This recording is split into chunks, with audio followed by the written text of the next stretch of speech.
ایک سال مجھے خود سنایا کہ میں اولاد کی کثرت سے پریشان تھا، بہت اولاد ہو گئی تھی، بیوی بیچاری بیمار ہو گئی،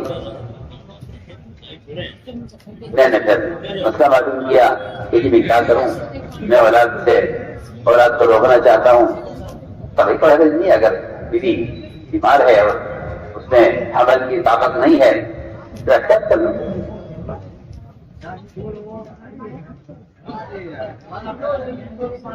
وہ احتیاط نہ ہو سکی ہے اولاد ہو گئی، مجھے خود سنا انسان کہ میں نے پھر مشورہ کر کے اس کا آپریشن کرا کے میں نے اس کا رحم ہی نکلوا لیا تاکہ یہ اس طرف سے اطمینان ہو جائے کہ اب اولاد ہونے والی نہیں ہے، ارے تو اللہ کی قدرت سے مقابلہ کر رہا ہے۔ مامی نسمت کائنت الا وہی کائنۃ، یہ حدیث ہے۔ فرمایا ضرور ہے کرتی ہے وہ آتے رہیں گی، تم کیونکہ خالص کی جگہ بیٹھ کر رزاق بننا چاہتے ہو، اسے تم اولاد کی کثرت سے تم پریشان ہو، تم فقیر ہو، تم اگر اپنے آپ کو رزاق سمجھتے ہو، یہی وجہ تمہارے اولاد کو روکنے کی ہے کہ تم آپ کو رزاق سمجھ کر کہتے ہو کہ دنیا کی آبادی پر وہ پالے گا کون؟ تم خالص کی جگہ بیٹھ کر پریشان ہو، اس لیے میں تاکید درج کر رہا ہوں کہ جو چیز جو روح دنیا میں آنے والی لا کی دل کر آخری جب تک آ گیا اس نے آپریشن کر کے رحم نکال دیا اور اب تو آرام سے ہو جاؤ، آپ بھی ہم بھی آپ کو اولاد جب رحم ہی نہیں تو اولاد کہاں سے ہوگی؟ تو نے اللہ کی قدرت کو رحم کے بننے تک کیوں سوچا ہے؟ تو اللہ تعالیٰ نے قدرت سوچتا کہ اگر اللہ تعالیٰ کا امر ہے اولاد کے ہونے کا تو رحم کیا کر لے گا؟ چنانچہ اس شخص نے آ کر مجھے بتایا کہ میں نے رحم نکلوا دیا تھا اور آپریشن کرا دیا تھا بیوی کا، لیکن اللہ نے 1 سال کے بعد مجھے دوبارہ اولاد دی۔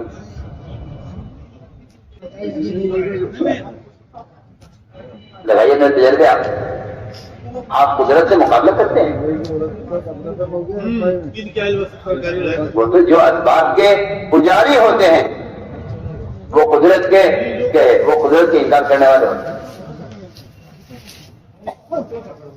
اللہ کی شان،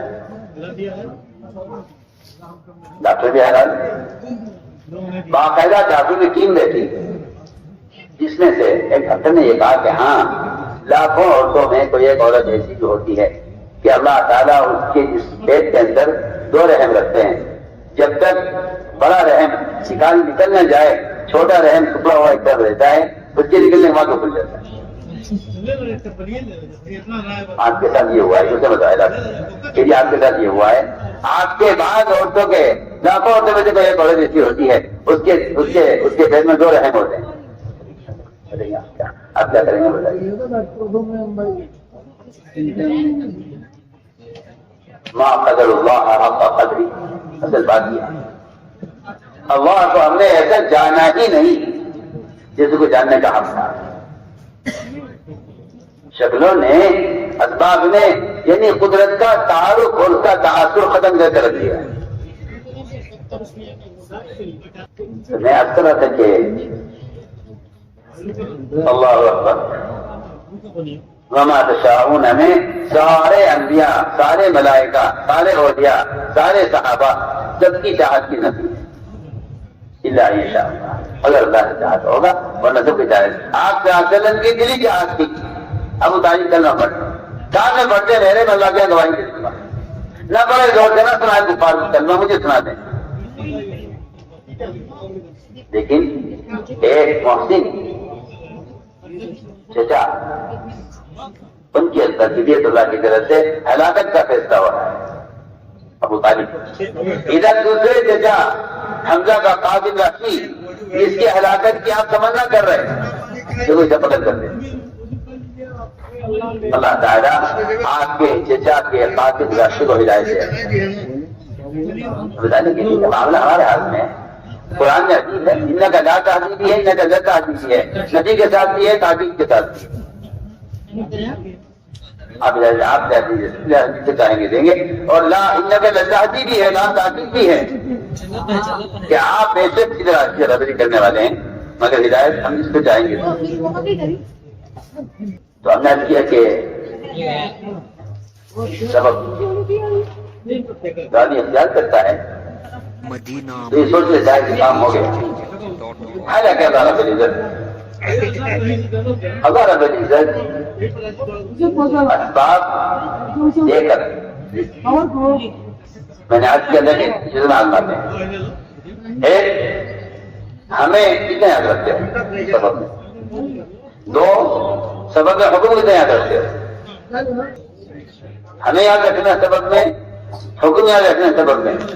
پھر جو کامیابی ملی ہے اسے کتنے منسوخ کرتے ہیں, یہ تین امتحان ہے. چنانچہ میں عرض کر رہا تھا کہ اللہ تعالیٰ نے کائنات کو دو طرح کے اسباب سے بھرا ہے. ایک اسباب زینت,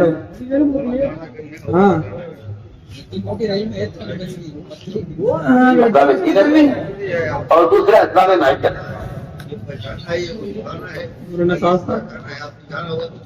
اسباب زینت, اسباب معیشت, ان سے بھرا ہے کائنات کو. لوگ بولی بھی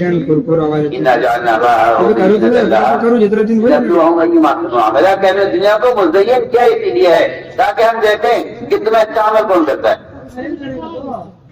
ہاں وہ لوگ نا آلینڈ یہاں سے تیرے تیرے چلتا تیرے تیرے اللہ تعالیٰ نے صلی السلام کو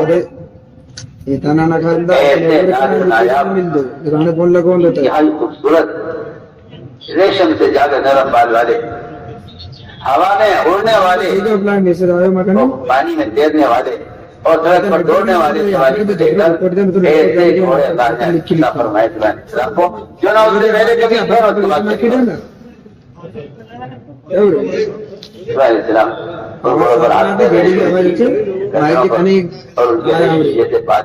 نرم بالوں کو دیکھ رہے تھے. اس کے دیکھتے دیکھتے ذہن اس میں لگا اور اثر کی نماز قضا ہو گئی.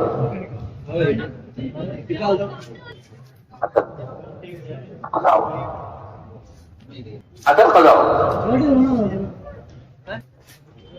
ہو اسماعیل علیہ السلام کی. تو اس کا اتنا غم تھا کہ جس چیز نے میری نماز کو ضائع کیا ہے اس کا باقی رکھنا ٹھیک نہیں ہے. انہوں نے تلوار منگوائی, تلوار دی اور سارے گھوڑے کاٹ کے ختم کر دی. ایک نسل بھی باقی نہیں رکھی. جو چیز اللہ کی کے فریضے سے غافل کر دے اس چیز کو ختم کر دینا چاہیے. اللہ کی شان, کیونکہ جنہیں اپنے عمل کے ظاہرنے کا سچا کام ہوتا ہے, جنہیں اپنے عمل کے ظاہرنے کا سچا کام ہوتا ہے, اللہ ان کے عمل کو ضائع نہیں کرتے. اے اللہ مجھے آج کی اثر پڑھنی ہے. چنانچہ سورج واپس نکلا,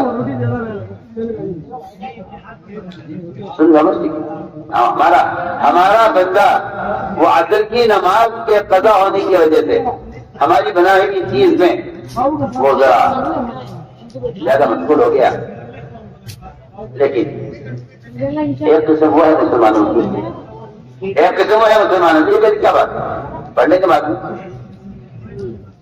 اگر یاد نہیں رہی تو کیا بات پڑھنے کے بعد ایسے بھی لوگ ہیں. جی ہاں, اللہ تعالیٰ دیکھ رہے ہیں کس میں میرے فریضے کے ظاہر کا غم ہے اور کس میں میرے فریضے کے ظاہر کا غم نہیں ہے. لاپور کیجیے. 3 حدیثیں ایسی ہیں جن کا علماء نے انتخاب کیا ہے پورے احادیث کے ذخیرے سے. 3 وہ واقعی عجیب و غریب ہے. ایک حدیث لی ہے حقوق اللہ میں سے, ایک حدیث لی ہے حقوق العباد میں سے, ایک حدیث لی ہے ان دونوں لائنوں کے حقوق پر امت کو لانے کی محنت سے. سمجھنا میری بات کو, میرے الفاظ کو غور کرنا بالکل اہم بات ہے. ایک حدیث لی ہے حقوق اللہ میں سے, ایک حدیث لی ہے حقوق العباد میں سے, ایک حدیث لی ہے ان تمام ان حقوق کے ادا کرنے پر امت کو لانے کی محنت سے. اور 3 اصل والے فرمایا ہے کہ اگر کوئی شخص ان 3 احادیث میں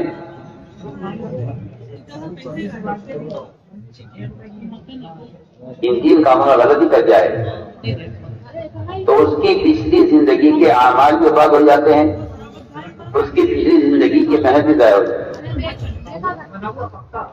پہلی حدیث فرمایا کہ جو شخص اثر کی نماز کو قضا کر دے جان بوجھ کر، فرمایا کہ جو اثر کی نماز قضا کر دے گا اس کی پچھلی ساری زندگی کا اعمال برباد ہو جائے.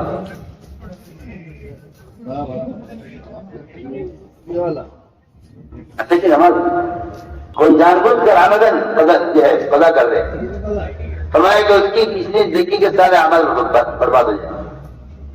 یہ حکم اللہ نے دیا ہے اثر کی نماز. دوسرے وہ شخص کہ جو کسی یہ حقوق العباد میں سے کہ جو شخص کسی پاک دامن عورت پر تہمت لگا دے. آج کل تہمتیں لگانا لوگوں پر، علماء پر، عوام پر ایک ایسا بیان کا کھیل بن کے رہ گیا ہے کہ آدمی آسانی سے جس کو چاہتا ہے مسلمان کر دیتا ہے. جس سے چاہتا ہے جس سے چاہو تہمت لگوا لو، جس پر چاہو تہمت لگوا لو، اور جو چاہو گواہی دلوا لو. فرمایا کہ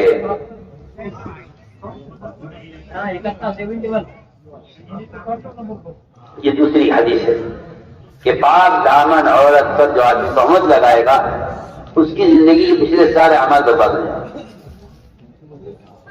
اور تیسرا وہ شخص جو اللہ کے راستے میں نکلے، اللہ کے دین میں قائم کرنے کے ارادے سے، اور وہ لوگوں کے لیے راستے کو بند کر دے یا جگہ کو تنگ کر دے. فرمایا حدیث میں کہ اس کا پچھلا سارا جہاد برباد ہو جائے. یہ تین حدیثوں کا انتخاب کیا ہے محدثین نے احادیث کے تمام پورے ذخیرے. تو میں کر رہا تھا کہ اثر کی نماز چلو نبی ہیں، ان کو تو کہا جا سکتا ہے کہ بھائی وہ تو آج کل ایک فتنہ اور پیدا ہوا ہے مسلمانوں میں کہ وہ تو صحابی تھے، میں تو صحابی نہیں ہوں، وہ تو نبی تھے، میں تو نبی نہیں ہوں. یہ نہیں گویا کہ یہ سمجھتے ہیں کہ دین کا جو دین کے حکم درجہ تابی کے لیے ہے یا تابی کے لیے ہے یا ولی کے لیے ہے یا کسی شیخ بزرگ کے لیے ہے، وہ میرے لیے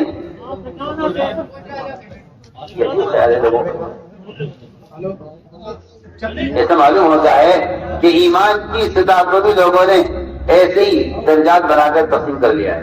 میں ایک عام مسلمان ہوں، میرا ایمان میرے حساب سے ہے، وہ صاحب بہت بڑے ولی ہیں، ان کا حساب کے حساب سے، یہ ماشاءاللہ کتب ہے، ابدال ہیں، یہ ان کا ایمان کے اعتبار سے ہے. یہ تو میں کہتا ہوں علماء لکھا ہے کہ جس شخص کا یہ خیال ہے کہ ان کا ایمان میرا ایمان برابر کیسے ہو سکتا ہے، ایسا مسلمان ناقص ایمان سے راضی ہو گیا.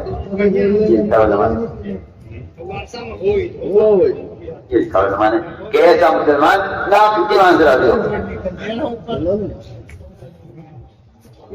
تو میں عرض کر رہا تھا کہ علیہ السلام یاترا قضا ہو، لیکن غم ہوا اس کا، یاترا قضا ہو گئی ہے، اللہ نے ترنت واپس نکالا. ادھر ایک صحابی 50,000 کا باپ جس پر ان کے پورے خاندان کا گزارا تھا، وہ نفل نماز پڑھ رہے تھے باپ کے اندر. اس نفل نماز کے پڑھنے کے دوران اچانک نظر پڑی پرندے پر.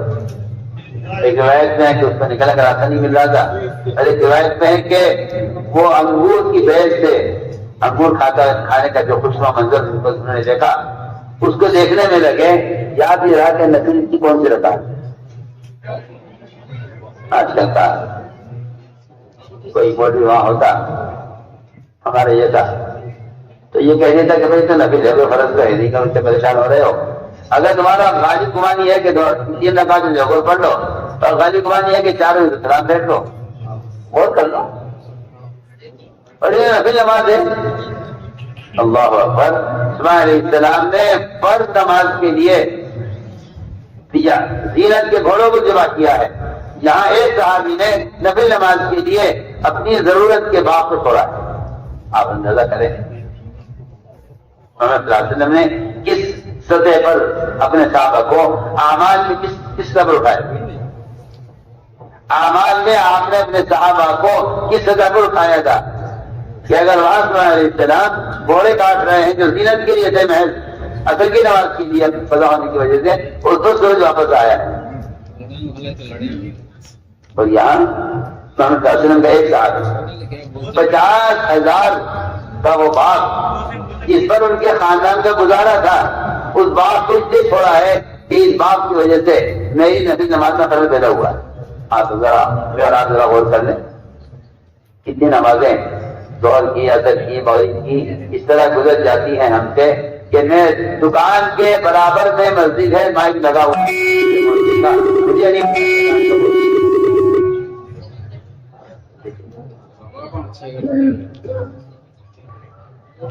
میں نے عرض کیا دوستوں اللہ تعالیٰ اسباب دے کر یہ پہلے امتحان دیتے ہیں کہ یہ مجھے ثابت کتنا یاد رکھتا ہے. یہ ثابت کتنا یاد. دوسرا امتحان یہ ہے سبب میں کہ تم نے اس میں حکم پورا کیا یا توڑا. عجیب بات ہے کہ اللہ تعالیٰ کا نظام ایسا ہے کہ اللہ تعالیٰ معاشرے میں ضروریات میں تجارت میں کھانے پینے کی چیزوں میں ان تمام چیزوں میں اللہ تعالیٰ کا نظام یہ ہے کہ اللہ تعالیٰ جس چیز سے روکتے ہیں یہ نہیں کرنا ہے اس میں سہولت پیدا کرتے ہیں اور جس چیز کے کرنے کا حکم دیتے ہیں کہ یوں کرنا ہے اس میں رکاوٹیں پیدا کرتے ہیں. سنیے تو صحیح آپ ایسا نہیں ہے کہ مسلمان حرام کا لقمہ لے دو حلق میں ڈل جائے تو حلال کھائے تو ڈل جائے. ہم دیکھنا چاہتے ہیں اگر ہم حرام کی شکلوں کو آسان کر دیں دودھ غبن ملاوٹ ہم ان شکلوں کو آسان کر دیں. ہم دیکھنا چاہتے ہیں مسلمان حرام شکلوں کو باوجود سہولت کے اور باوجود مال کی بہتات کے نظر آنے کے مسلمان نے چھوڑتا یا نہیں چھوڑتا. اور ادھر حلال راستوں میں سنتوں کے اہتمام میں ہم رکاوٹیں پیدا کریں گے. مسلمان کے سر سے لے کے پیر تک اس کے حجی کی سنتیں اس کی داڑھی کی سنتیں ہم اسے رکاوٹیں پیدا کریں گے. قوانین لائیں گے ہم لائیں گے قانون. ہم یہ دیکھنا چاہتے ہیں کہ تم اس کے خلاف کیا کوشش کرتے ہو. امتحان ہے. میں تو بہت بنیادی بات کر رہا ہوں کیونکہ یہ مزاج مسلمانوں کا عالمی سطح پر بن چکا ہے کہ جتنے دین پر چلنے کی سہولت ہو اتنا اختیار کرو باقی چھوڑ دو. اور اس سے بے وقوف ہیں آپ درجے کے جو کہتے ہیں کہ جاج کہ بھائی اس آیت کا مطلب تو یہی تو ہے کہ اللہ نے تمہیں اس کا مکلف ہی نہیں کیا جس کی تمہیں دعوت ہے جو کر سکتے ہو کرو. حالانکہ لا یکلف اللہ نفسا الا وسعها اس کا کہیں سے کہیں تک مطلب یہ نہیں ہے کہ جو آپ کر سکتے ہیں کیجیے جو آپ نہیں کر سکتے چھوڑ دیجیے. اس کا مطلب کیجیے لا یکلف اللہ نفسا الا وسعها اس کا مطلب یہ ہے کہ ہم نے انسان کو جن کاموں کا مکلف کیا ہے ہم نے اس میں اس کے کرنے کی طاقت رکھی ہے.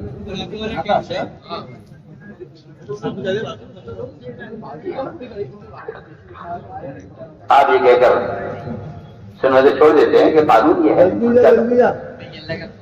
جلدی آنا کھانا کھانے چلیں گے. انسان کے اپنے بدن میں سر سے کر پیر تک اتنے احکام ہیں لباس کے شکل کے. مجھے صاف سے بات کرتا ہوں کیونکہ میں نے شروع میں عرض کی تھی ایک بات کہ ایمان کا جو درجہ توحید میں عقیدے میں ہے اللہ کی قسم ایمان کا وہی مقام وہی درجہ وہی اہمیت وہی فرضیت اس کے شکل اس کی لباس کی سنتوں میں صاف فرمایا حدیث میں کہ جس مسلمان کا چہرہ کافر کی طرح، جس مسلمان کے دماغ کا لباس پیر و شرٹ کافر کی طرح، جس مسلمان کا کھانا کافر کی طرح ہے، جس مسلمان کا اٹھنا بیٹھنا غیروں کے ساتھ ہے، فرمایا کہ ایسے مسلمان کافروں کی طرح اللہ کے دشمن ہو جائیں گے۔ سوچیے آپ کو کسی جاہل نے یہ کہہ دیا ہے کہ دعوی سنت ہے اور سنت بھی لازم نہیں، آپ سے کیا عادت ہے کیا؟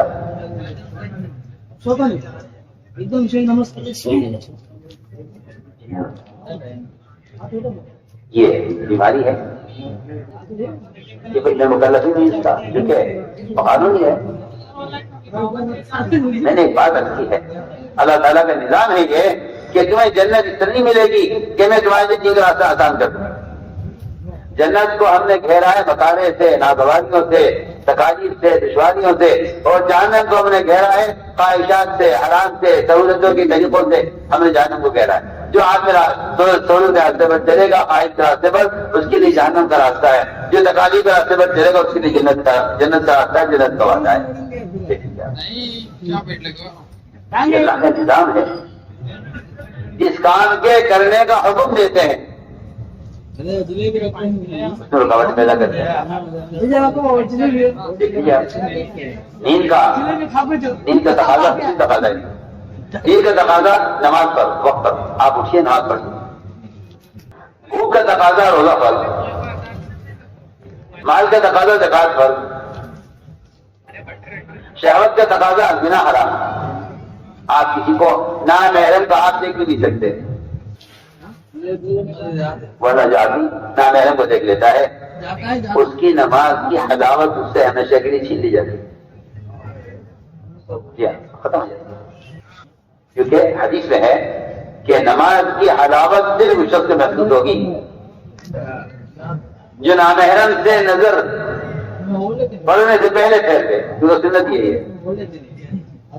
آپ صلی اللہ علیہ وسلم نے دیکھا ایک عورت گدھے پر جا رہی تھی، بیٹھی ہوئی، اچانک اس کے گدھے کا پیر ایک گڑھے میں پڑا، ابھی وہ پیر اس کا داخل ہو جاتا گڑھے کے اندر، آپ نے فوراً نظر پھینکی، کیا ہوا؟ فرمایا آپ نے کہ اس کے گدھے کا پیر گڑھے میں پڑا ہے، اور مجھے اس بات کا پورا اندازہ تھا کہ یہ گدھا جو ہے گرے گا اور اچانک یہ نیچے ہوگا، تو جو عورت بیٹھی ہوئی ہے اس کے اوپر یہ گرے گی، اور اس عورت کے گرنے اس کے کپڑے کھلیں گے اور اس سے اس کا سطر ظاہر ہو جائے گا، اس لیے میں نے پہلے سے نظر پھیری۔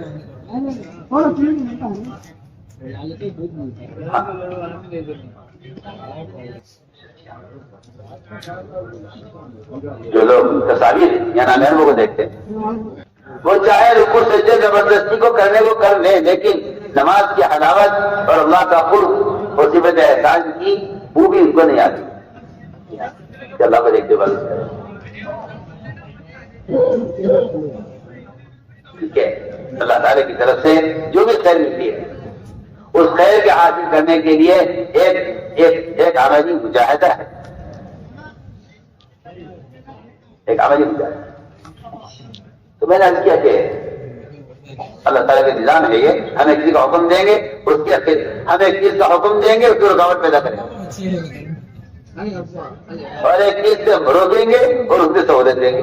دیکھیے اصحاب السبت پر اللہ تعالیٰ نے ہفتے کے دن شکار کا حرام کر دیا۔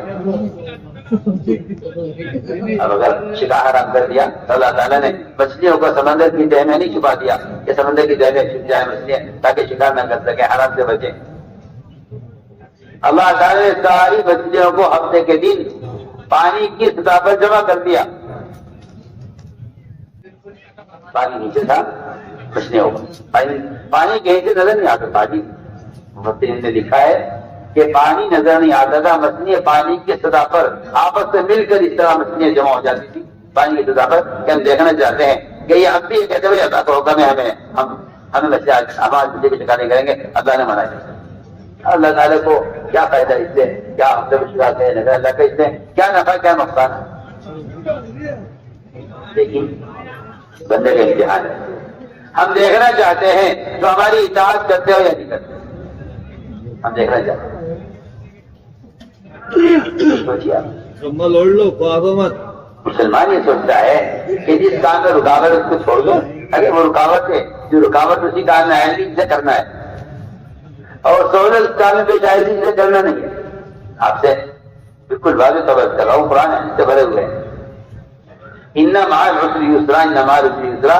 اس تکرار کا مطلب ہی یہی ہے کہ جو کام کرنے کے ہیں اگر تم نے، ہم اس کے اندر جو ہے دشواریاں پیدا کریں گے، رکاوٹیں پیدا کریں گے. اگر تم نے اس دشواری میں، رکاوٹ میں اس کام کو کر لیا تو آگے اس طرح کا وعدہ ہے کہ وہ ہمارے لیے آسانی پیدا کرے گا.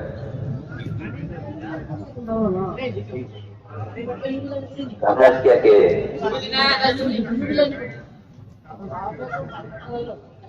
اللہ رب العزت اسباب میں آزما کر دیکھتے ہیں کہ حکم کتنا برا کرے. تو میں نے عرض کیا تھا کہ نماز یاد آئی نہیں ہے آپ، اگر نماز یاد آ گئی اور آپ نے اس پر سبق چھوڑ دیا اپنا اسی طرح، تو پھر اللہ رب العزت عمل کے راستے سے کامیابی دے. اور اگر آپ نے عمل ضائع کر دیا تو اللہ تعالیٰ کی ذات بہت مستغنی ہے. پھر ایسا ہوتا ہے کہ اللہ حفاظت فرمائے، پھر ایسے مسلمان اسباب کے راستے سے کامیاب ہوتے چلے جاتے ہیں یہاں تک کہ اللہ حفاظت فرمائے نعوذ باللہ کہ پھر وہ فرائض سے اور دین سے پوری طرح رخ پھیر لیتے ہیں، اور ان کا یہ یقین بن جاتا ہے کہ یہی کامیابی کا راستہ ہے. وہ تو اللہ تعالیٰ کا نظام یہ ہے کہ اس پر اللہ تعالیٰ رحم فرماتے ہیں، فضل فرماتے ہیں. اللہ تعالیٰ اس کے غلط راستے میں رکاوٹ پیدا کر دیتے ہیں، پھر لاتے اس کو اس طرح یہ کہہ کے بات ختم کر دیتا ہے کہ دنیا تو ہے ہی جو ہے مشکلات کی پریشانی کی جگہ.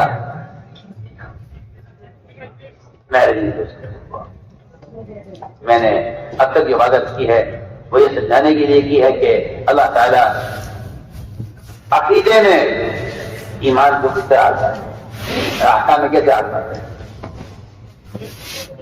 اگلی بات یہ ہے، میں نے شروع میں بات کی تھی، شاید آپ کو یاد ہو کہ جو درجہ ایمان کا، توحید کا اور فرائض کے ادا کرنے کا ہے، بالکل وہی درجہ ایمان کا معاشرے میں بھی وہی درجہ ہے. یہ کہہ کر معاشی رحمت کو چھوڑ دینا کہ آج کل عجیب فتنہ پیدا ہوا مسلمانوں میں. وہ یہ کہتے ہیں نہیں یہ سنت ہے، آپ اس پر اتنا زور نہ دیجیے، فرائض تو زور دیجیے، وہ فرض ہے، سنت ہے. ہاں یہ زمانے کا فتنہ ہے، اور بہت جاہل قسم کے لوگ، بہت جاہل قسم کے ان پڑھ بالکل، وہ اس فتنے کے اصل پیدا کرنے والے بالکل ان پڑھے. ان کی سیرت پر اور حدیث پر ان کی کوئی نظر نہیں. ان کو یہ فتنہ، کوئی فتنے پڑے ہیں اور دوسروں کو فتنے میں ڈال رہے ہیں کہ بھائی سنت کو فرض کا درجہ نہ دیا جائے. سنت تو سنت ہے. میں کہتا ہوں اس سے بڑا فتنہ، کیونکہ یہ خیال اور یہ سوچ یہ معاشرے کو بدلنے کے لیے ہے، یہ معاشرے کو بدلنے کے لیے. پر میں آپ کو ایک مثال عرض کرتا ہوں. صحابہ کرام نے یہ دیکھا کہ جب یہ کفار جنگ سے فارغ ہو جاتے ہیں تو یہ اپنے ہتھیار درخت کو لٹکا دیتے ہیں. صحابوں کو اچھا لگا بہت کہ اس میں ہتھیاروں کی حفاظت بھی ہے اور سہولت بھی ہے اپنے لیے، طریقہ ان کا ہے. تو صحابہ نے عرض کیا آپ صلی اللہ علیہ وسلم سے کہ اجازت دیجیے نا، ہم بھی اس طرح کر دیں. ایک طرف ہم بھی ایسا بنا دیتے ہیں، اچھا لگتا ہے کریں گے. یہ سہولت کی چیز ضرورت کے لیے، آپ سمجھنا میں کیا کہہ رہا ہوں، سہولت کی چیز ضرورت کے لیے. آپ نے کیا فرمایا صحابہ سے؟ آپ جواب سنیے آپ توجہ سے، آپ اس کو معاملے کی خدمت سمجھیے جو میں کہہ رہا ہوں. آپ نے صحابہ سے فرمایا تمہارا مجھ سے ہتھیار لٹکانے کے لیے درخت کا مطالبہ کرنا بالکل ایسا ہے کہ جب موسیٰ علیہ السلام اپنی قوم کو لے کر پہلے کلثوم سے پار ہو گئے اور بنی اسرائیل آپ کے ساتھ جو نجات پا گئے، فرعون غرق ہو گیا، تو وہاں سے گزرتے ہوئے ان کی نظر پڑی کچھ لوگوں پر جو ایک بت کی پوجا کر رہے تھے. تو بھائی اسرائیل نے کہا موسیٰ علیہ السلام سے اجعل لنا الہا کما لہم آلہہ، ہمارے لیے بھی ایک ایسا بت کر دیجیے، بنا دیجیے جیسا ان کے لیے بت ہے، تاکہ ہم ان کی پوجا کریں. وہ سوال کر رہے کہ اللہ ہم بھی ایسا درخت کریں، ہم جیسا اس کی طرح ہم نے کر لیا کریں. آپ جواب دے رہے تمہارا یہ سوال ایسا جاہلانہ سوال ہے کہ جاہلانہ سوال بنی اسرائیل کہتا موسیٰ علیہ السلام سے کہ ہمارے لیے بھی ایک ایسا کچھ کر دیا دیں کا کچھ کہاں درخت پر ہتھیار لٹکانے کا سوال. بلکہ میں اس سے اگلی بات کرتا ہوں. چلیے آپ اگلی بات سنیے. جو یہود اسلام لے آئے تھے مسلمان ہو گئے تھے، پکے سچے مسلمان، بڑا مسلمان آپ کا، آپ پر ایمان، آپ کے لائے دین پر ایمان، اللہ پر ایمان، پکے سچے مسلمان ہو گئے تھے. ان کا دل کہا کہ ہم جو پہلے یہود تھے اور موسیٰ علیہ السلام کے دین پر تھے، اب کیونکہ ہم اسلام میں داخل ہو گئے ہیں تو ہماری کتاب ہے یہودیوں کی جو موسیٰ علیہ السلام میں نازل کی گئی ہے، وہ کتاب ہے توریت. کبھی کبھی اسے پڑھنا چاہیے. یہ خیال ہے جیسے آج کل کے مسلمانوں نے یہ بھی خیال کیا ہوا ہے کہ ٹھیک ہے قرآن کو پڑھتے ہی ہیں برکت کے لیے، لیکن بائبل بھی پڑھے تو کیا ہے.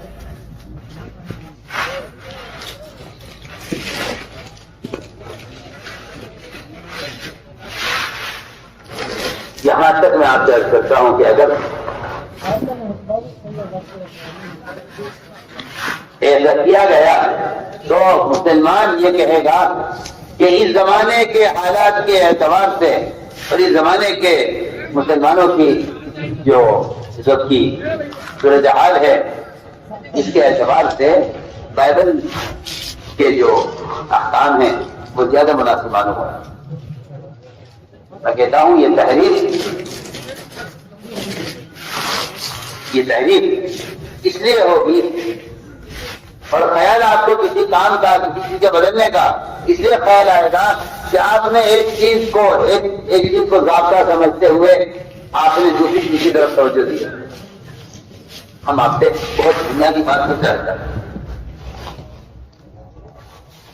آج اگر کوئی مسلمان نعوذ باللہ اسے مسلمان کیا کہا جائے اگر قرآن کی ایک آیت کو تو بدلنا چاہتا ہے یا اس کا گدھے کا خیال یہ ہے کہ اگر یہی آیتیں نہ ہوں تو پھر جھگڑا ختم ہو جائے گا. اس لیے کہ قرآن میں جو تحریف ہوتی تھی وہ عقل کی وجہ سے ہوتی تھی. میں تو شروع سے کہہ رہا ہوں خدا کے لیے اس عقل کو چھوڑ دو، عقل بھی چھوڑ دو، عقل بھی چھوڑ دو. دونوں چیزوں سے دین کا کوئی تعلق نہیں، نہ عقل سے نہ نقل سے.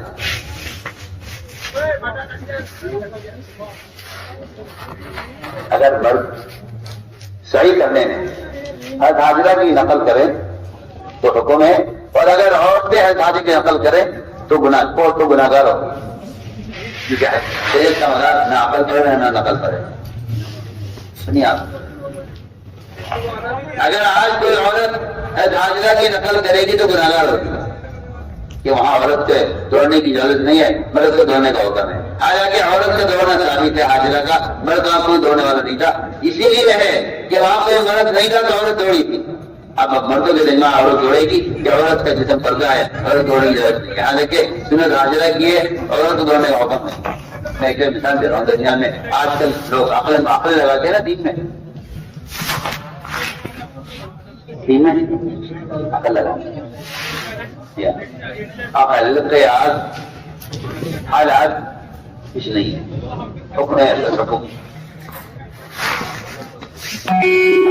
ہے کہ بندہ حکم کے تابع ہے. میں آج کل ایسا کہ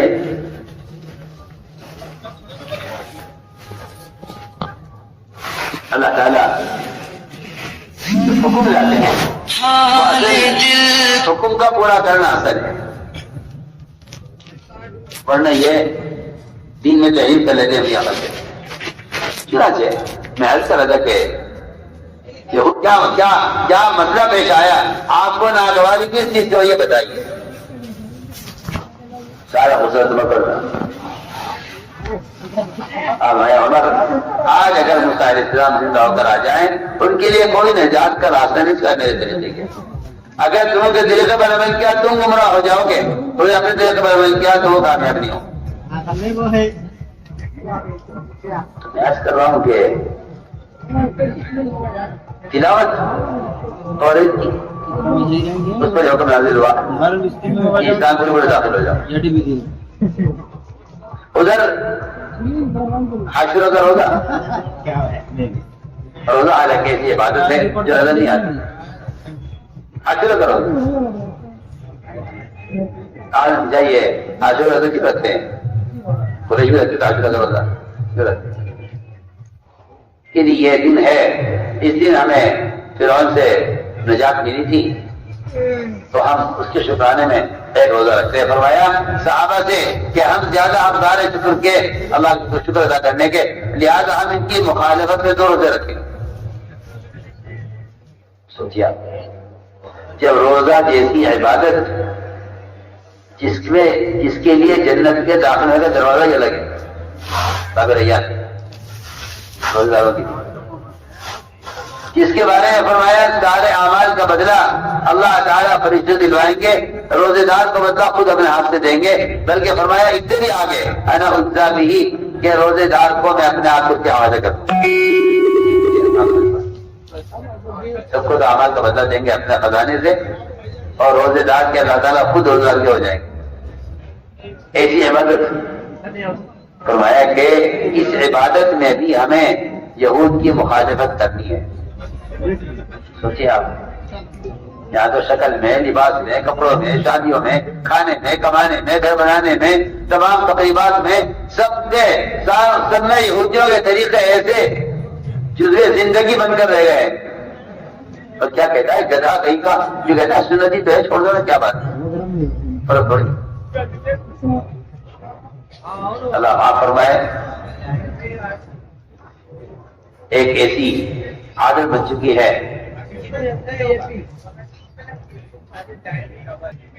یہود و نصارہ کے طریقوں کی، حضرت فرماتے رضی اللہ تعالیٰ کہ جو سنت بھی تم چھوڑو گے اس کے مقابلے میں ضرور یہودیوں کا طریقہ اختیار کرو۔ یقینی بات، اب سنت طریقے سے کھانا ختم، ٹیبل لگی ہوئی ہے، سوال ایسا بے وقوف ہے، سوال کیا کرے گا کہ ٹیبل کھانا حرام ہے؟ بتائیے آپ، حرام ہے؟ آپ جو ٹیبل کھانا منع کرے حرام ہے؟ ایسا معلوم ہوتا ہے کہ دین گرتے گرتے گرتے گرتے حرام پر آ کر رکھا ہوا ہے۔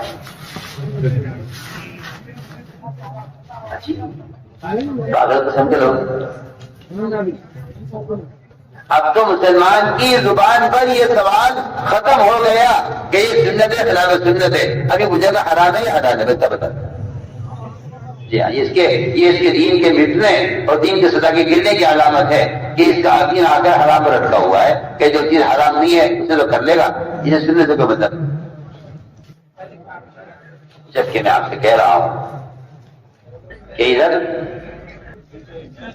عاشورہ کے روزے میں یہود کی مخالفت، ہتھیار کپڑے لٹکانے میں کفار کی مخالفت، اور توریت پڑھنے میں آپ کیا فرما رہے ہیں؟ اللہ فرما رہے ہیں اس رات پر داخل ہو جاؤ، تو کسی کے سوال کرو۔ یہ تو میں کہتا ہوں کہ عبادت کا، تلاوت کا عمل ہے روزہ اور توریت کا پڑھنا۔ سنیے،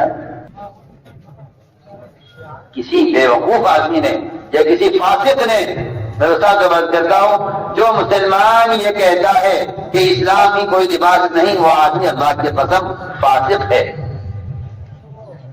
وہ آدمی فاسق ہے جو کہتا ہے اسلام کوئی لباس نہیں، فاسق ہے۔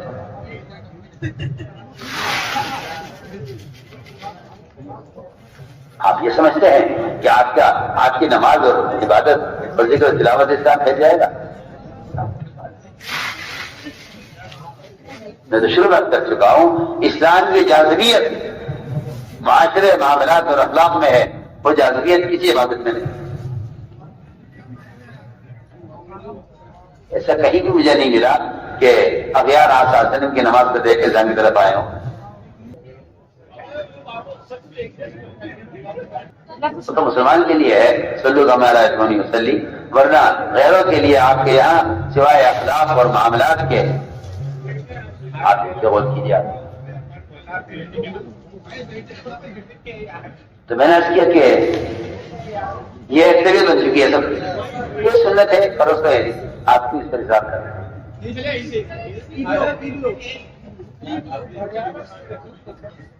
بغداد کی عدالت کے سب سے بڑی عدالت بغداد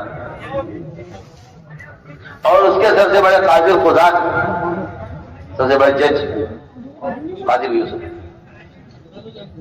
وزیر آیا،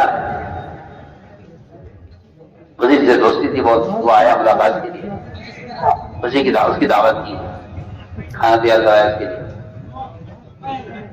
وزیر سے بے تکلفی تھی، بادشاہ سے جو ہے وزیر کی بے تکلفی تھی قاضی ابو یوسف سے، تو وزیر نے پوچھ لیا قاضی صاحب سے کہ کھانے میں کیا بنایا؟ تو قاضی ابو یوسف افغانی نے حدیث پڑھی، کان رسول اللہ صلی اللہ علیہ وسلم یحب الدباء، کہ آپ صلی اللہ علیہ وسلم کو لوکی پسند تھی، میں نے آج کی لوکی تیار کرائی۔ اس کی زبان سے نکل گیا وزیر کی کہ مجھے لوکی پسند نہیں ہے، فرمایا فوراً تلوار نکالی میان سے اور اس کے قتل کا فیصلہ کیا، ایسا قتل کر دو، یہ آدمی مرتد ہو گیا ہے، واجب القتل ہے، یہ کہتا ہے مجھے لوکی پسند نہیں، اس کو قتل کر دو۔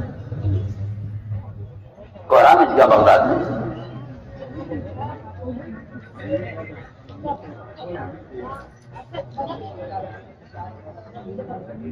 کیا بات ہے، اس نے کہا مجھے لوکی پسند نہیں۔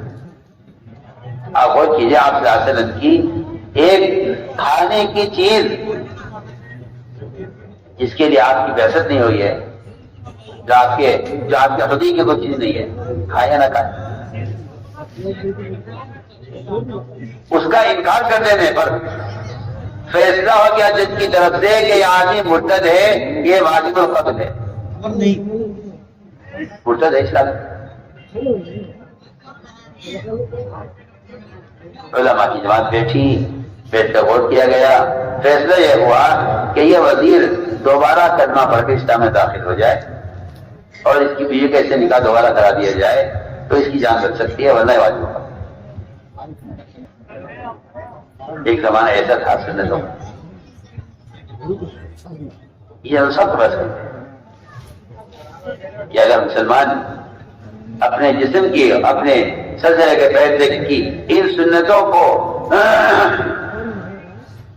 وہ واجب کا درجہ نہیں دیتا تو یہ فاسق ہے، یہ فاسق ہے۔ اور یہ بات سے صاف فرما دی گئی ہے کہ جس آدمی کی شکل، اس کا لباس، اس کا کھانا، اس کا اٹھنا بیٹھنا غیر مسلموں کے طریقے پر غیروں کے ساتھ ہے، ایسے مسلمان کافر کی طرح اللہ تعالیٰ کے دشمن ہو جائیں گے۔ یہ صحیح روایت ہے، اور اس روایت اس لیے نقل کرتا ہوں خاص طور پر کہ عام طور سے لوگ اس روایت کو جانتے بھی نہیں ہے، بیان بھی نہیں کرتے۔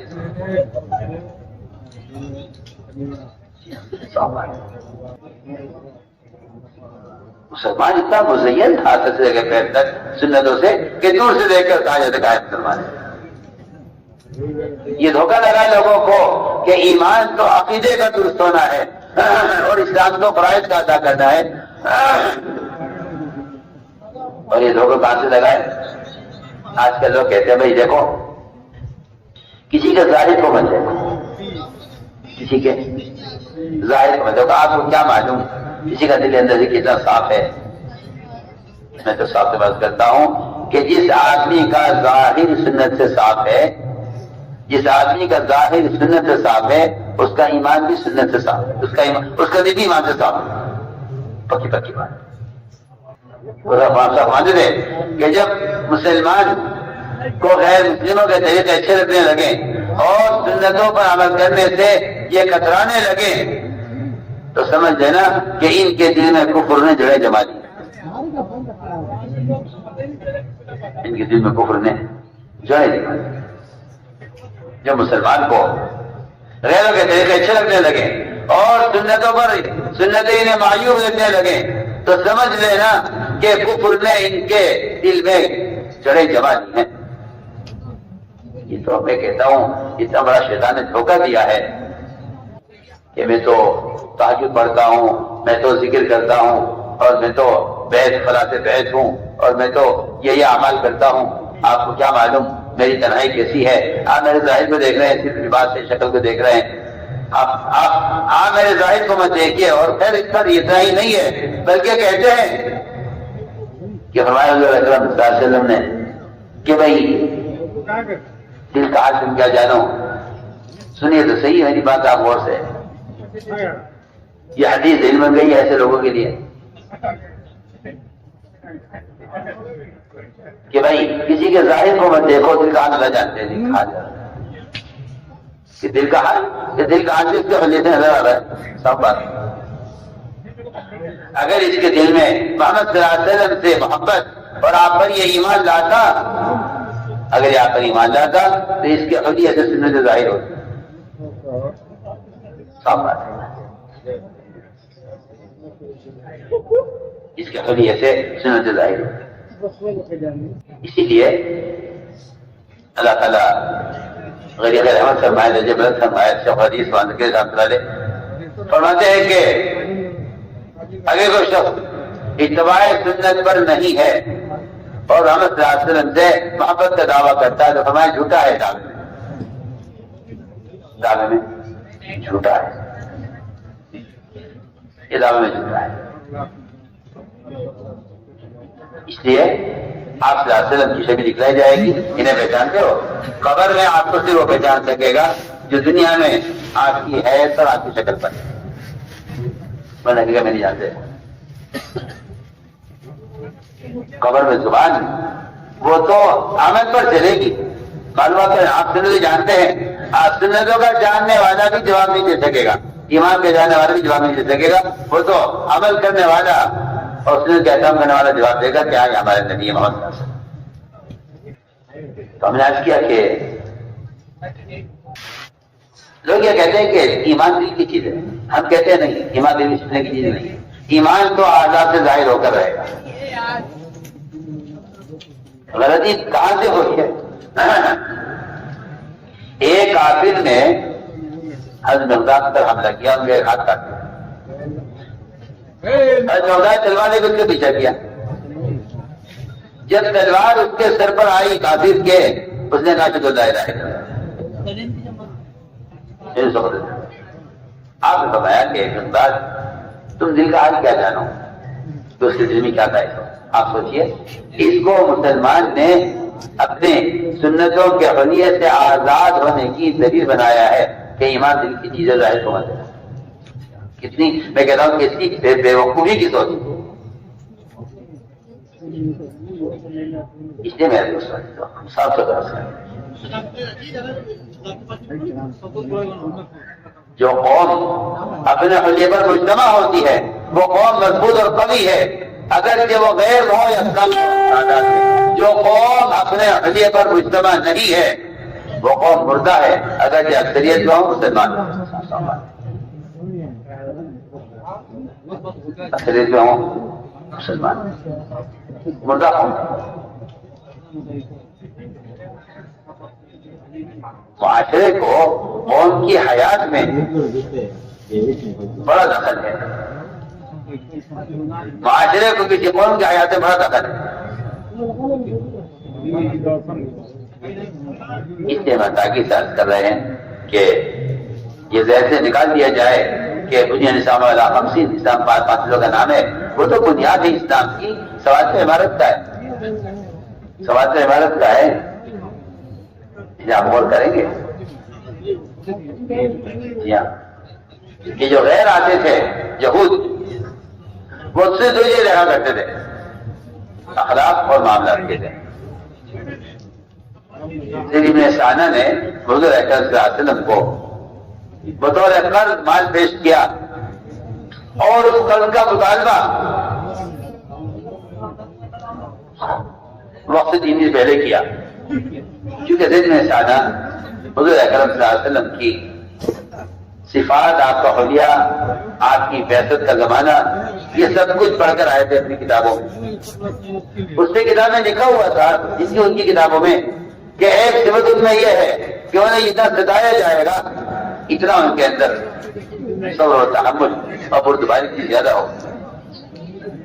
جب آئے آپ کے پاس آ کے دیکھا آپ کو، تو آپ کو ہم سے پہچان گئے کہ ہاں آپ نبی ہو سکتے ہیں، لیکن اصل چیز دیکھنی یہ تھی کہ آپ کے اندر صبر اور حلم کتنا ہے، برداشت کتنا۔ میں بہت اہم عادت کر رہا ہوں، مسلمان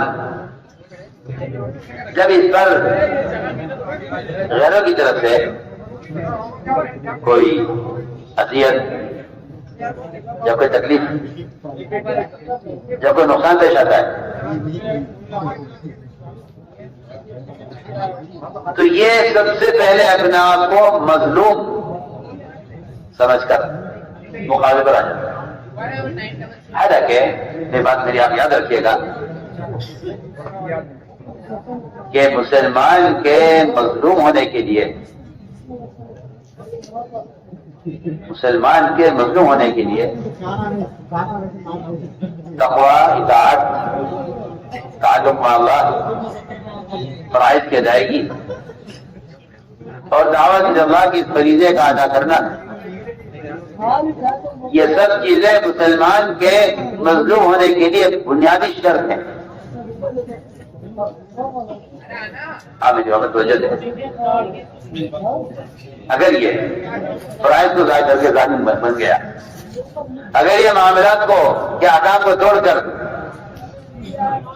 ظالم بن گیا، اگر یہ ساری سنتوں کے طریقوں کو چھوڑ کر فاسق بن گیا، تو پھر اس کو ظالم کہا جائے گا، اس کو مظلوم نہیں کہا جائے گا۔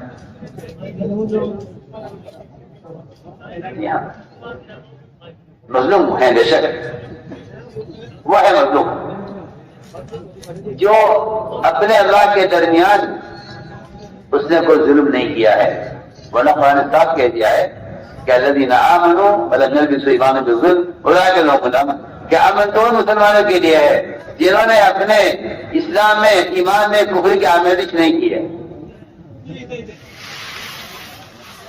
ورنہ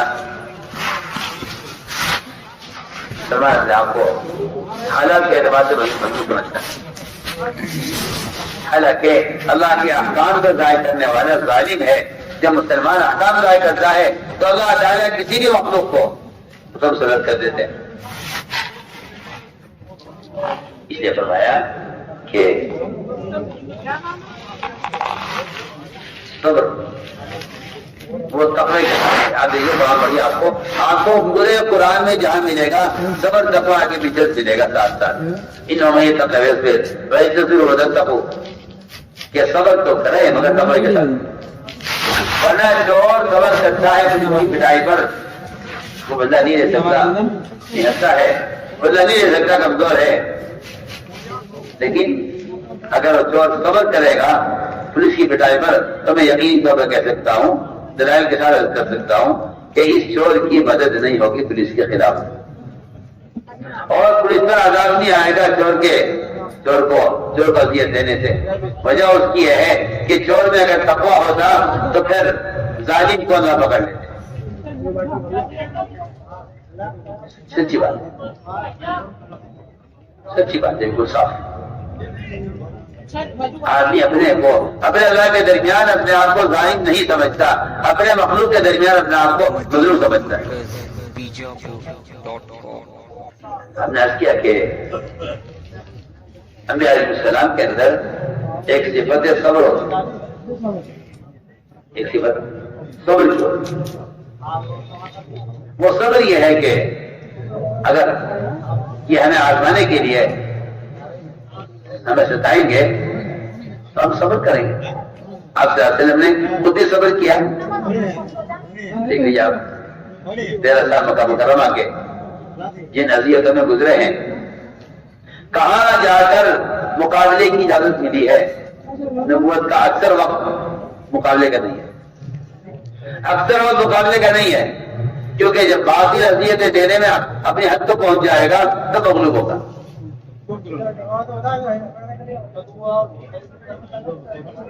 آپ صلی اللہ علیہ وسلم نے خود ہی صبر کیا اور آپ نے اپنے صحابہ کو بھی صبر کا عادی بنایا. جب صحابہ نے شکایت کی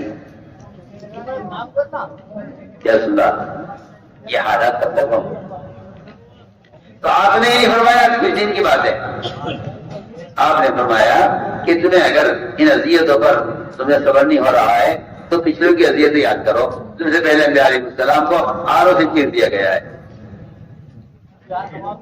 ان کے لوہے کی کنگھیوں سے اور لوہے کے کانٹوں سے ان کے جسم کے گوشت کو نوچ کر کھرچ کر ہڈیوں سے الگ کر دیا گیا ہے. یہ آپ نے بیان فرمایا صحابہ کے سامنے کہ تم ان حالات میں بے صبرے ہو رہے ہو. میں نے عرض کیا کہ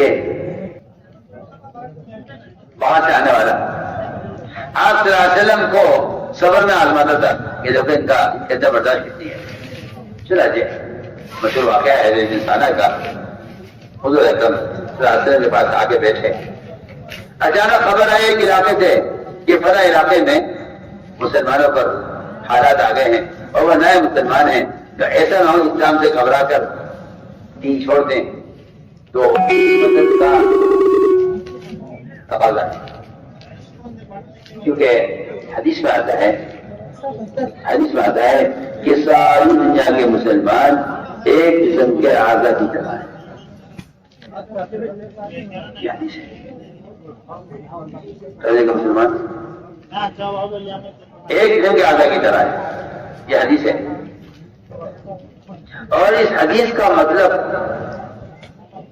عام طور سے یہ لوگ جانتے ہیں، یہ بیان کیا جاتا ہے کہ بھئی اگر مسلمان کے کسی ملک میں، کسی طبقے میں، کسی حلقے میں، کسی علاقے میں، کسی محلے میں مسلمان لوگ کوئی مصیبت آ جائے، کوئی آفت آ جائے، کوئی پریشانی آ جائے، تو باقی مسلمانوں کو ان کی تکلیف سے اس طرح متاثر ہونا چاہیے جس طرح ایک آدمی کے پیر کے انگوٹھے میں زخم ہو جائے تو پھر پورا بدن اس سے بخار میں آ جاتا ہے، یا پورا بدن اس کا اثر پڑتا ہے، یا کوئی رات کو نیند نہیں آتی. ایک مثال کر رہا ہوں حدیث کہ مسلمان کے لیے ایسا ہے کہ ایک انسان کے پیر میں زخم ہو جائے تو پورا بدن متاثر ہوتا ہے.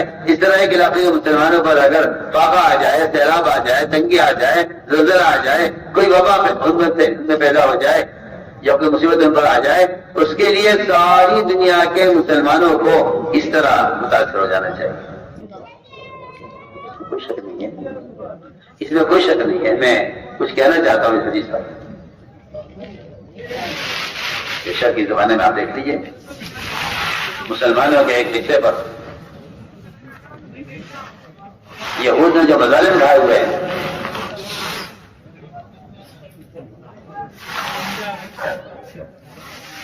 ابھی ہماری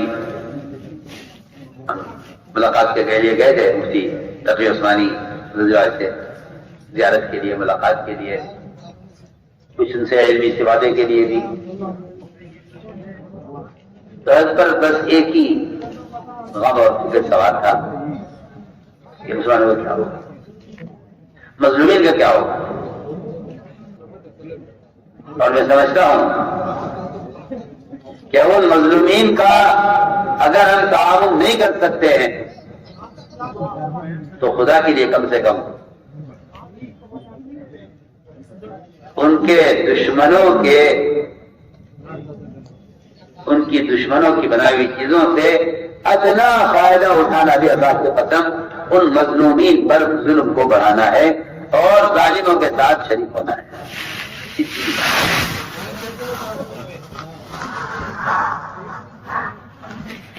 قرآن صاحب کے دیا بلا تعاون علی الظلم.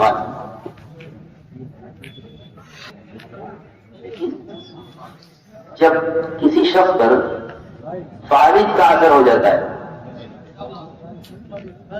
ہاتھ یا پیر میں شلل آ جاتا ہے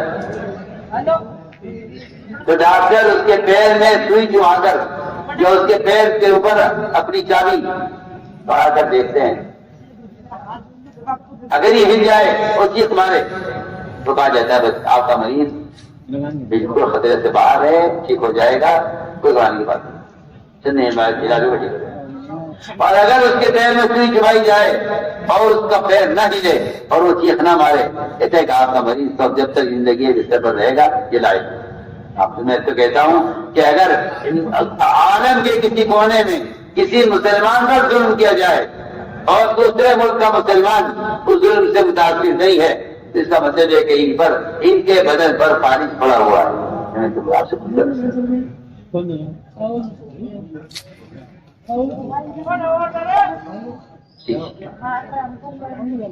یہ اس بات کی علامت ہے کہ مسلمان نے مسلمان کے تعاون سے ہاتھ کھینچ لیا ہے اور بلکہ ظالموں کے تعاون کے لیے ہاتھ بڑھایا ہوا ہے۔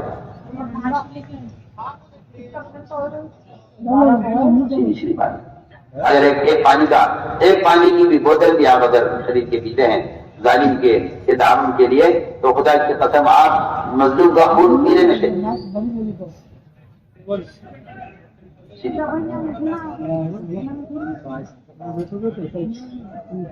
اگر آپ اسے معمولی چیز سمجھتے ہیں تو میں کہتا ہوں کہ اس چیز کو معمولی سمجھنے والے کو اللہ کے عذاب سے ڈرنا چاہیے بلکہ احترام کرنا چاہیے۔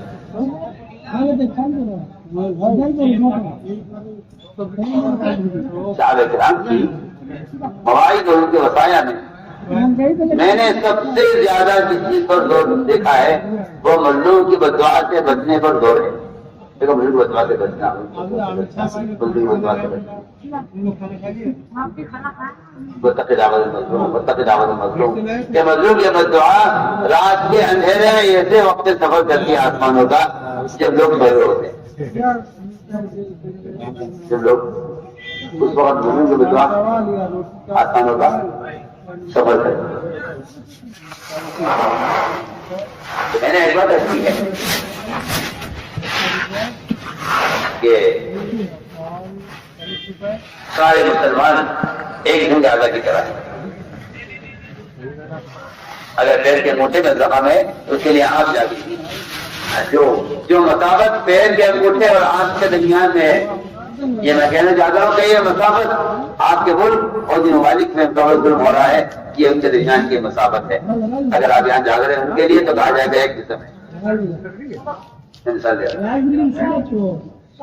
لیکن مجھے پھر ایک بات کہنی کہ ہاں ایسے مسلمان دنیا میں ہیں کہ جو ایسے مظلومین کے لیے کوشش بھی کر رہے ہیں، دعائیں بھی کر رہے ہیں، اور مزید کہ کسی پریشان حال مسلمان کے کام کوئی غیر مسلم بھی اس کے کام آ سکتا ہے اور آ جاتے ہیں، اور ایسے غیر مسلم بہت ہیں کہ جو مسلمانوں کو ایسے مواقع پر ان کی امداد بھی کرتے ہیں، تعاون بھی کرتے ہیں، مال بھی خرچ کرتے ہیں، بیماروں کا علاج بھی کراتے ہیں، نرم کپڑے پہناتے ہیں، سجے میں کپڑے بھی تقسیم کرتے ہیں اور بیماروں کو دوائیں بھی دیتے ہیں، بہت سارے کام دفاعی کام کرتے ہیں، ٹھیک ہے، وہ بھی اپنے دل میں انسان کا قلب رکھتے ہیں اور وہ بھی مسلمانوں کے کام آتے ہیں، کوئی نئی بات نہیں ہے۔ اور ایسے ایسے ایسے پاکیزہ قلوب رکھنے والے اغیاری بہت ہیں۔ میں آپ سے عرض کرتا ہوں کہ پھر یہ مسلمان کا کمال نہیں ہے صرف کہ وہ کسی مسلمان مصیبت زدہ کے کام آ جاتا ہے، یہ کام اگر مسلم بھی کر سکتے۔ میں نے جو حدیث عرض کی ہے کہ ساری جگہ مسلمان کے اعلیٰ کی طرح ہے، میں اس حدیث سے یہ اگلی بات یہ کہنا چاہتا ہوں کہ اس سے بڑھ کر ذمہ داری یہ ہے مسلمان کی کہ اگر دنیا کے کسی کونے میں کوئی مسلمان نعوذ باللہ اسلام میں پھرتا ہے یا نعوذ باللہ، ابھی ایک گھر میں ایک چھوٹی بچی کے انگلی دروازے میں پھنس گئی، ڈاکٹر نے کہا یہ انگلی کاٹی پڑی، سڑ گئی کاٹی، اس اگلے کے گھنٹے میں سارا گھر ہو رہا تھا، میں درمیان میں مثال دے رہا ہوں. ایک چھوٹی انگلی بچی کاٹی گئی، سارا گھر ہماری بچی میں عیب ہو جائے گا، ہماری بچی بڑی ہوگی، اس کی ایک انگلی نہیں ہوگی. سنو میں مثال دے رہا ہوں. اس ایک عضو کے کٹنے پر پورا گھر ہو رہا ہے. اگر مسلمان عالمی خدا پر اپنے آپ کو اس حدیث کی وجہ سے ایک جسم یقین کرے تو میں کہتا ہوں کہ ایک مسلمان کا کسی علاقے میں مرتد ہونا یہ اس کو اس سے زیادہ غم ہونا چاہیے کہ ہمارا ایک آدمی کٹنے لگو. احساس مردہ ہو چکے ہیں، کچھ نہیں. ایک آدمی مرتد ہوا دور کے زمانے میں، حضور نے فرمایا اللہ انتہ رغیب، ارے تو نے اسے گھی کی روٹیاں کیوں نہ کھلائی اور تو نے اسے پرانے کھلائے ہوتے تو مرتد کیوں ہوتا؟ شاید تم سے ہی کوئی کمی ہوئی ہے اس کے حق میں جس سے وہ اسلام سے بدزن ہو گیا. اگر اس کو تم روٹی کھلاتے چپڑی گھی کی تو شاید سارے مرتد نہ ہوتے. یا تمہارے نے حضور نے یہ فرمایا اس مرتد ہونے والے کے علاقے کے لوگوں سے یہ فرمایا کہ وہ مرتد اس سے ہو گیا کہ شاید تم نے اس کا اکرام نہیں کیا. تو میں عرض کرنا چاہتا تھا ایک بات کہ حدیث جو میں نے بیان کی ہے، اس حدیث کے یہ دو رخ ہیں.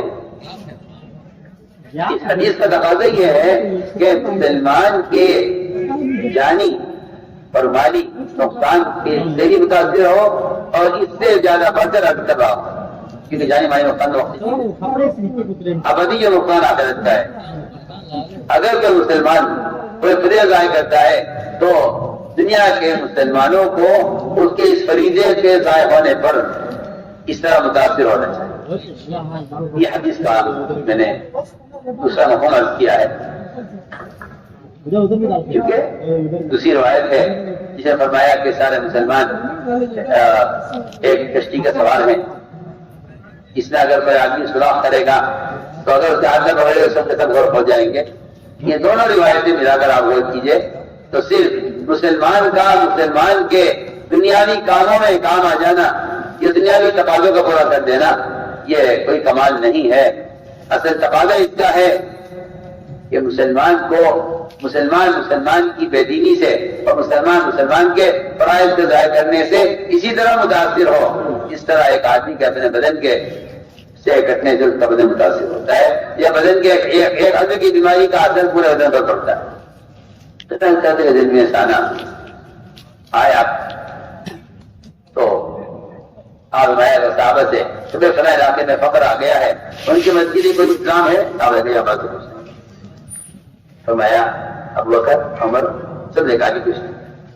یہ بیٹھے ہوئے دل میں سانا انہیں موقع اچھا لگا، انہوں نے فوراً اپنے پاس سے سونا نکالا آپ کے لیے، آپ نے پیش کیا اور یہ کہا یہ سونا لیجیے اور مسلمانوں کی مدد کر دی. تو میں نے بھی کہا تھا کہ مسلمان کی مدد غیر مسلم بھی کر دے گا، مسلمان کی مدد غیر مسلم بھی کر دے گا، مگر غیر مسلم اسلام کی مدد نہیں کرے گا. اسلام کی مدد صرف مسلمان ہی کر سکتا ہے. میں بہت کام کی بات آپ سے کہہ رہا ہوں کہ جو آج کل ایسے مالدار قسم کے لوگ جو مسجدیں بنا دیتے ہیں، مدرسے بنوا دیتے ہیں اور جو ہے پانی کی کنویں اور پانی کی پیال لگوا دیتے ہیں، جو بیماروں کے لیے اسپتال فری کا بنا دیتے ہیں، اللہ نے مال دیا ہے، وہ سمجھتے ہیں ہم نے کام پورا کر دیا کیونکہ ہم نے مسلمانوں کی ضرورت کا انتظام کیا ہے. میں آپ صاحب سے بات کرتا ہوں کہ ایسا کوئی بھی خیر کا کام کرنے والا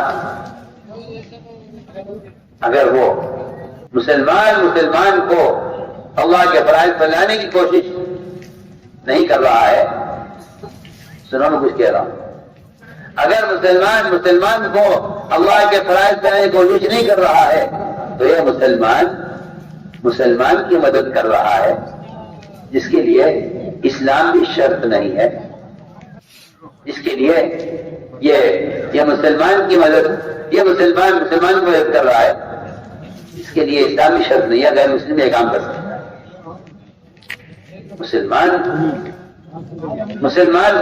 غیر مسلم مسلمان کی مدد کر سکتا ہے لیکن اسلام مدد نہیں کرے گا. اسلام کی مدد کو مسلمان ہی کر سکتا ہے. مسلمان کی صرف وہ آپ سے واضح بات کر رہا ہوں. اس لیے سب سنے کان کھول کر کہ کوئی شخص بھی کسی مسلمان کی دنیاوی ضرورت کے پورا کر لینے کو اس کی آخرت کی ضرورت کا بدل نہ سمجھے اور اس کے دنیاوی تقاضوں کے پورا کر لینے کو اس کو فرائض پر لانے کا بدل نہ سمجھے، اس لیے کہ مسلمان کی مدد غیر مسلم بھی کر دے گا مگر اسلام کی مدد مسلمان ہی کر سکتا ہے۔ بلکہ میں اس پر ایک حدیث آپ کو سنا دوں تاکہ آپ یہ نہ سمجھیں کہ یہ کوئی ایسی بے بنیاد بات ہے۔ فرماتے ہوئے رضی اللہ تعالیٰ عنہ کہ میں بیٹھا ہوا تھا آپ کی خدمت میں، ایک صاحب آئے، آ کر سوال کیا کہ یا رسول اللہ، اگر میں مدینہ منورہ میں رہ کر 6000 سونے کی اشرفیاں مدینہ منورہ میں رہ کر کسی خیر کے کام میں خرچ کر دوں تو کیا یہ میرے اللہ کے راستے میں نکلنے کا بدل ہو جائے؟ یہ میں نہ نکلوں جماعت میں نہ نکلوں دعوت اللہ کے لیے، لیکن میں اپنے مقام پر رہ کر یہ 6 جو ہے 1000 سونے کی اشرفیاں یہ میں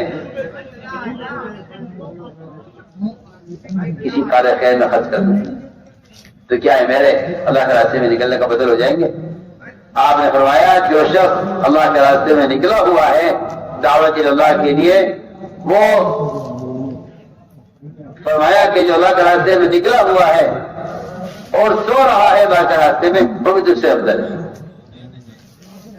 کیوں؟ اس لیے کہ تم بے شک خیر کا کام کر رہے ہو مگر ایک مسلمان کو جہنم سے بچا دینا، ایک مسلمان کو جنت راستے پر لے آنا، یہ اس کی ابدی زندگی کا بنانا ہے۔ میں اس کی مثال دیا کرتا ہوں کہ آپ کسی فقیر کو، کسی محتاج کو ایک وقت کھانا کھلا دیں، یہ زیادہ بہتر ہے یا آپ اس محتاج آدمی کو کوئی دکان کر کے دے دیں، آپ 2 4 10 5 لاکھ روپے خرچ کر کے اسے دیں کہ بھائی آپ لے لو اور آپ یہ دکان لو، یہ مال لو، تجارت کرو، وہ بھی پلے گا، اس کا خاندان پلے گا۔ میں کہتا ہوں آپ کسی کو کوئی زمین ہدیہ کر دو، کسی فقیر کو 1 روپے کھانے کھلا دو، بتاؤ کون سی چیز زیادہ بہتر ہے؟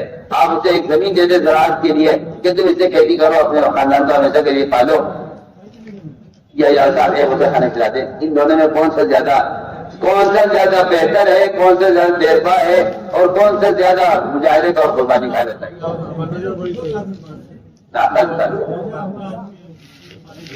آپ کسی انسان کی وقتی طور پر اس کی دنیا بنا دیں، یہ اس کے آخرت کے مقابلے میں ایک لقمے کی بھی حیثیت نہیں رکھتی۔ وہاں کی بھوک ابدی ہے، وہاں کا عذاب ابدی ہے۔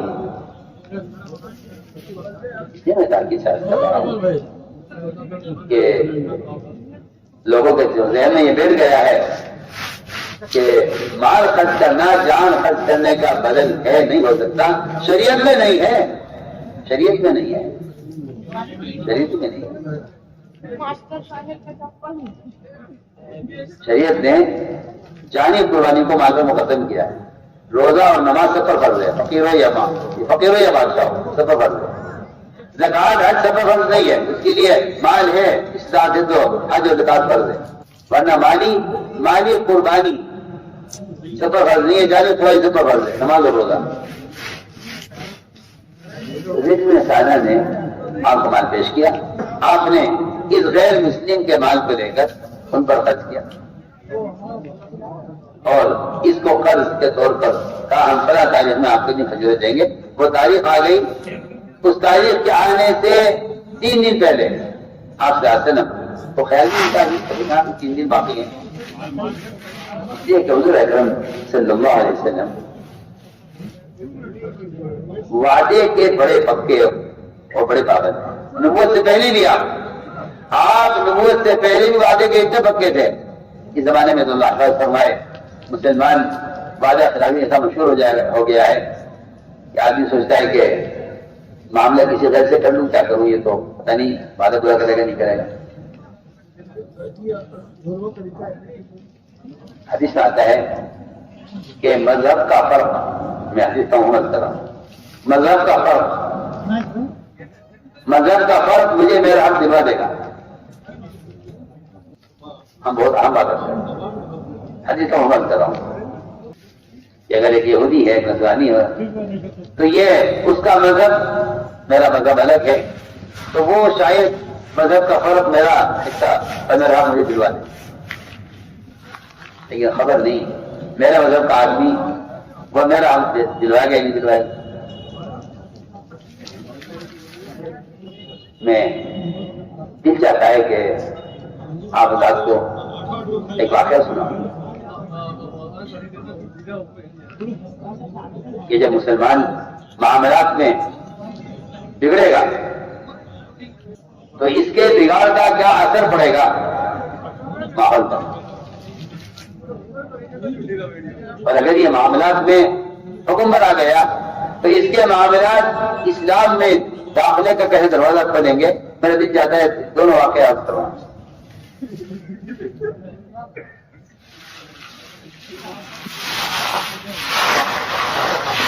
ایک سامنے رہ کیا مجھے کہ ایک نصرانی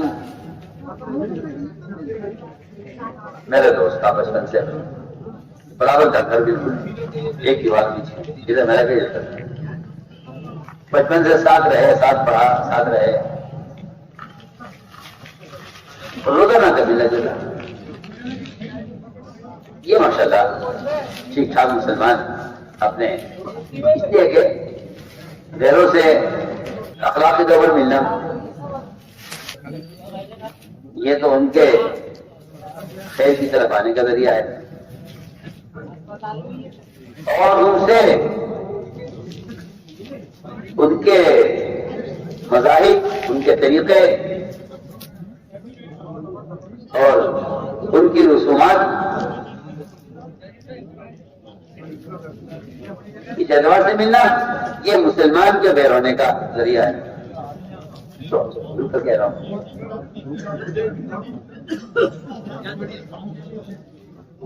تو آپس میں تعلق تھا بچپن سے، تو یہ مسلمان نہیں جانے کا خبر میں کہا کہ میں سجا سفر پہ جا رہا ہوں، ایسا نہ ہو پیچھے پھر مکان میں چوری ڈکیتی کچھ ہو جائے، لہٰذا میرا سامان ہے کچھ آپ کرنے مالدار مسلمان کا بہت۔ اس نے ایک صندوق میں اپنا سارا گھر کا جو مال سونا سبزی وغیرہ تھی اور سب کر کے اس کو حوالے کر دی کہ تم رکھ لو گھر میں، تو تم تو گھر میں ہو، میں ذرا سفر ہو جاتا ہوں، ٹھیک ہے رکھ لیا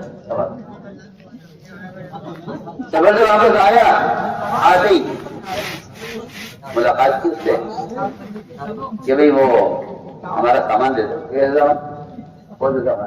وہ مالی جتنی تھی اس کی نیت خراب ہو گئی، ایسے سامان کہ وہ میں آپ کے پاس رفائی گیا تھا، کیا آپ کی میری کوئی ملاقات نہیں ہوئی، آپ کا میرے پاس کوئی سامان نہیں ہے؟ اس نے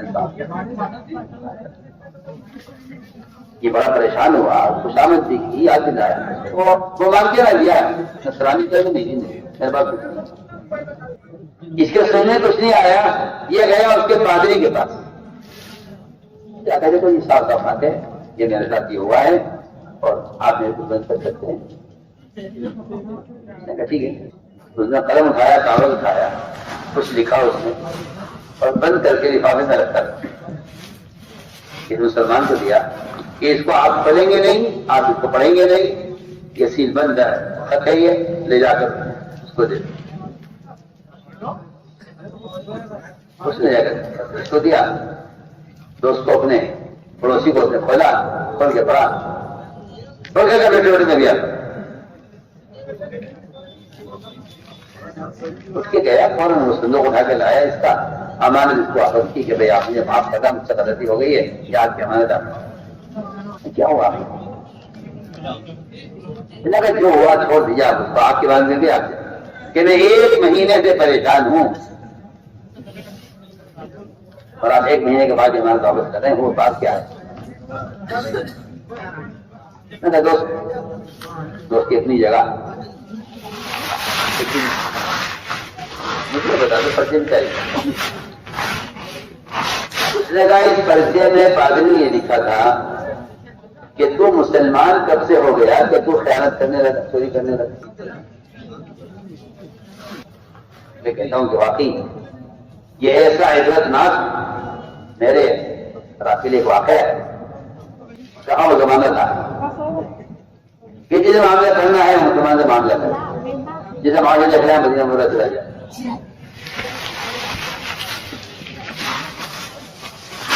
اتنی شہرت سلمان کے معاملات کی تھی کہ ساری اقوام کو ان کے معاملات کے ابتدا فطرت وہ قیامت سے نکل کر عمارتوں میں آتے تھے، وہ بے حیات سے نکل کر حیا کے ماحول میں آتے تھے، وہ بد اخلاقی کے ماحول سے نکل کر یہاں اچھے اخلاق والوں سے آ کر یہاں آپ ہی کہتے تھے ہم واپس نہیں جائیں گے، وہاں معاملہ ٹھیک نہیں ہے، وہاں کا معاشرہ ٹھیک نہیں ہے، ان کے اخلاق خراب ہو جاتے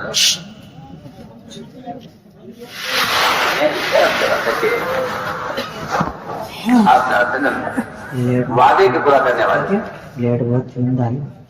السلام علیکم ورحمۃ اللہ وبرکاتہ. جیسا کہ اللہ کی ذات سے امید ہے کہ آپ نے بیان پورا سنا ہوگا اور اس کو جو ہے دوسروں کو پہنچانے کی نیت سے جو ہے اس کو شیئر بھی کریں، لائک کریں، تاکہ جو ہے اور عمل بھی کریں، کیونکہ سننے کے بعد عمل کرنا بہت ضروری ہے. انشاءاللہ دعا کرنا کہ اللہ ہم جتنی بھی باتیں ہم نے سنی ہیں اور اس کو ہم دوسروں تک پہنچائیں گے اور اس کو جو ہے خود بھی عمل کریں گے اور دوسروں کو بھی عمل پر لانے کی کوشش کریں گے. ایسے ہی بیان سننے کے لیے میرے چینل کو سبسکرائب کریں، لائک کریں اور ویڈیو کو شیئر کریں. جزاکم اللہ خیر.